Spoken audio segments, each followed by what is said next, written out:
আমার প্রত্যেকটা ড্রাগন গাছের গোড়ায় কেন খড়কুটো দিয়ে মালচিং করা থাকে, এই কোয়েশ্চেনের অ্যান্সার কিন্তু আমি দিয়ে পারছি না। এর আগে বহুদিন আগে একটা ভিডিও বানিয়েছিলাম, বহুদিন আগে, যার জন্য কিন্তু সেই ভিডিওটা অনেকে খুঁজে পায়নি। তো আমার কাছে কিন্তু প্রচুর কমেন্টে কোয়েশ্চেন আসছে বা আমাকে কিন্তু অনেকে SMS করে জিজ্ঞাসা করে যে গাছের গোড়ায় খড়কুটো দিয়ে মালচিং করেন কেন। তো আমি আজকে কিন্তু একদম ডিটেলসে আপনাদের বুঝিয়ে দেবো যে গাছের গোড়ায় খড়কুটো দিয়ে মালচিং করার পিছনে কি কি কারণ থাকে। একটা কারণ না, বহু রকমের কারণ থাকে, কারণ এক একটা সিজনে এক একটা কারণে কিন্তু আমরা মালচিং করি। তাই আজকে ভিডিও কিন্তু খুব গুরুত্বপূর্ণ হতে চলেছে। যাদের মনে এখনো পর্যন্ত কনফিউশন আছে যে গাছের গোড়ায় মালচিং কেন করা হয়, তারা কিন্তু মন দিয়ে ভিডিওটা দেখুন, তাহলে কিন্তু বুঝতে পারবেন যে সারা বছরে কি কি কারণে আমরা গাছের গোড়ায় মালচিং করি। নমস্কার, আমি অর্ঘ্য আর আপনি দেখছেন রিয়েল ফ্রেন্ডস বেঙ্গলি। চলুন শুরু করা যাক। ন্যাচারালি আমরা তিনটে যে কাল, এই শীতকাল, গরমকাল আর বর্ষাকাল, এই তিনটে যে কাল, এই তিনটে কালে তিন রকম কারণে কিন্তু আমরা মালচিং করি। তো মালচিং আমাদের তিন রকম কারণ। আমরা এখন গরমকালে আছি, তো আমি বলে দিই সবার প্রথমে বলবো গরমকালে কেন মালচিং করা হয়।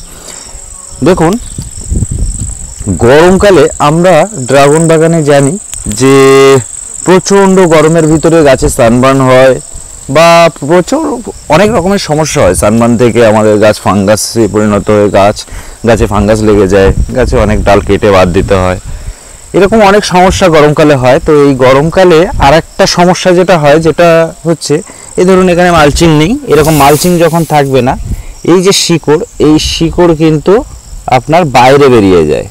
আর বাইরে বেরিয়ে যদি আসে তাহলে কি হবে, তাহলে কিন্তু সেই শিকড়টা গরমে রোদ্দুরে পুড়ে নষ্ট হয়ে যাওয়ার সম্ভাবনা থাকে। তো সেক্ষেত্রে মাটিটাও কিন্তু গরম হয়ে গেলে অনেক সময় শিকড় ড্যামেজ হয় বা গাছের কিন্তু ক্ষতি হয়। তো মাটিটা যাতে গরমকালে অতিরিক্ত গরম যাতে না হয় মাটি, সেই কারণেই কিন্তু আমাদের গাছের গোড়ায় গরমকালে আমাদের এই মালচিং প্রয়োজন হবে, খড়ের মালচিং প্রয়োজন হবে।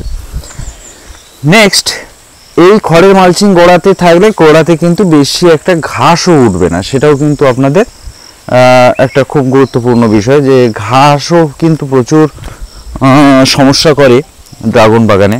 ঠিক এই গরমকালের পরেই কিন্তু আসবে বর্ষাকাল, আর ওই বর্ষাকালে কেন আমরা মালচিং করব সেটাও কিন্তু এবার আলোচনা করব। তো বর্ষাকালে ন্যাচারালি আমরা জানি আমাদের এদিকের বৃষ্টির পরিমাণ কিন্তু অনেক বেশি। তো আমাদের দিকে এই বৃষ্টির পরিমাণ বেশি হওয়ার কারণে আমাদের গাছের গোড়ায় অনেক সময় দেখা যায় জল জমে যায়, বা অনেক সময় এই সমস্ত এলাকাটা জলে ভর্তি হয়ে যায়, আবার একদিনের মধ্যে জল সরে যায় বা দুদিন লাগে। তো এই এক দুদিনে যে এরকম প্রচুর পরিমাণে জল হয়, বা এরকম জল না হলেও প্রচুর বৃষ্টি হওয়ার কারণেও কিন্তু গোড়ার মাটি একদম ধুয়ে পরিষ্কার হয়ে যায়।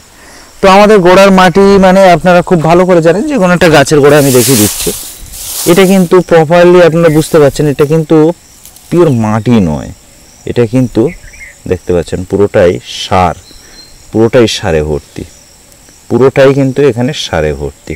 যতদূর খুঁড়বেন প্রায় আপনি, কারণ আমাদের সেই প্রথম থেকে শেষ পর্যন্ত কিন্তু শুধু সার দেওয়া হয়, তো সেই কারণে কিন্তু একদম মাটির নিচে পর্যন্ত শুধু সারে ভর্তি এই জায়গাটা। তো এই জায়গাটা যদি ধুয়ে যায় তাহলে কিন্তু এই সারগুলোই ধুয়ে চলে যেতে থাকে। সেই কারণে কিন্তু আমরা এই খড় দিয়ে রাখি বর্ষাকালে, যাতে মাটি ধুয়ে পরিষ্কার হয়ে না চলে যায়, কোনো খাবার না ধুয়ে যায়। কারণ আমাদের বর্ষাকাল মানে ফ্রুট সিজন, আর খাবার ধুয়ে গেলে কিন্তু ফ্রুট সিজনে অনেক রকম সমস্যা হতে পারে, ফ্রুটের ছোট হতে পারে বা অনেক রকমের সমস্যা কিন্তু হতে পারে। গাছের গোড়ার শিকড় বেরিয়ে গেলে সেই শিকড় কিন্তু নষ্ট হয়ে যায়, শিকড় কিন্তু মাটি থেকে বেরিয়ে গেলে সেই শিকড় কিন্তু খুব একটা ভালো থাকে না, সেগুলো কিন্তু নষ্ট হয়ে যায়। সেই কারণে কিন্তু আমরা গাছের গোড়ায় সব মানে মালচিং করে রাখবো। মালচিং করে রাখলে বর্ষাকালে কিন্তু একদম গাছের গোড়া ধোবে না, বা কোনো রকমের সার কোনো দিকে কিন্তু নষ্ট হবে না। এবার বলি শীতকালে আমরা কেন মালচিং করব। ন্যাচারালি শীতকালে আপনারা জানেন শীতকাল মানে ঠান্ডা, আর ঠান্ডার জন্য কি কি সমস্যা হয়, সেই সমস্যাগুলোই কিন্তু অ্যাকচুয়ালি সমস্যা। অর্থাৎ আমি বর্ষাকালে বললাম মাটি যাতে ধুয়ে না যায়, গরমকালে মাটিতে গরম না লাগে বা মাটি বেশি গরম না হয়, শিকড় যেন গরম না হয়ে পুড়ে না যায়, এই সমস্ত কারণে কিন্তু শীতকালের ব্যাপারটাও কিন্তু একদম শীতের কারণে, অর্থাৎ ঠান্ডা অতিরিক্ত বেশি থাকার কারণে কিন্তু শিকড় অনেক সময় মাটি থেকে বেরিয়ে আসে। আপনারা জানেন যে মাটি থেকে যদি বাইরে বেরিয়ে আসে সেই শিকড়টা কিন্তু ঠান্ডার জন্য অকেজ হয়ে যায়। আর আপনারা জানেন ডরমেন্সিতে যায় অনেক সময় গাছ, যদি বেশি ঠান্ডা থাকে সে সময় কিন্তু গাছ ডরমেন্সিতে যায়।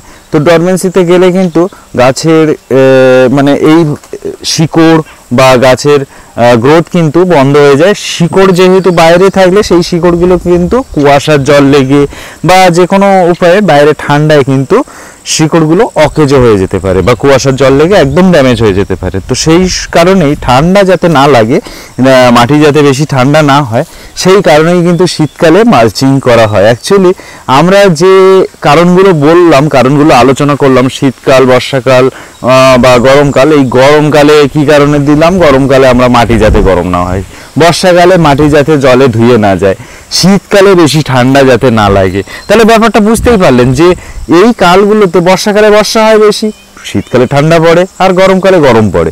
তো এই সমস্ত এই জাস্ট গরমকালে গরম পড়ে বলেই কিন্তু মালচিং করা হচ্ছে, শীতকালে শীত পড়ে বলেই কিন্তু মালচিং করা হচ্ছে, এবং বর্ষাকালে অতিরিক্ত বৃষ্টি হয় বলেই কিন্তু মালচিং করা হচ্ছে।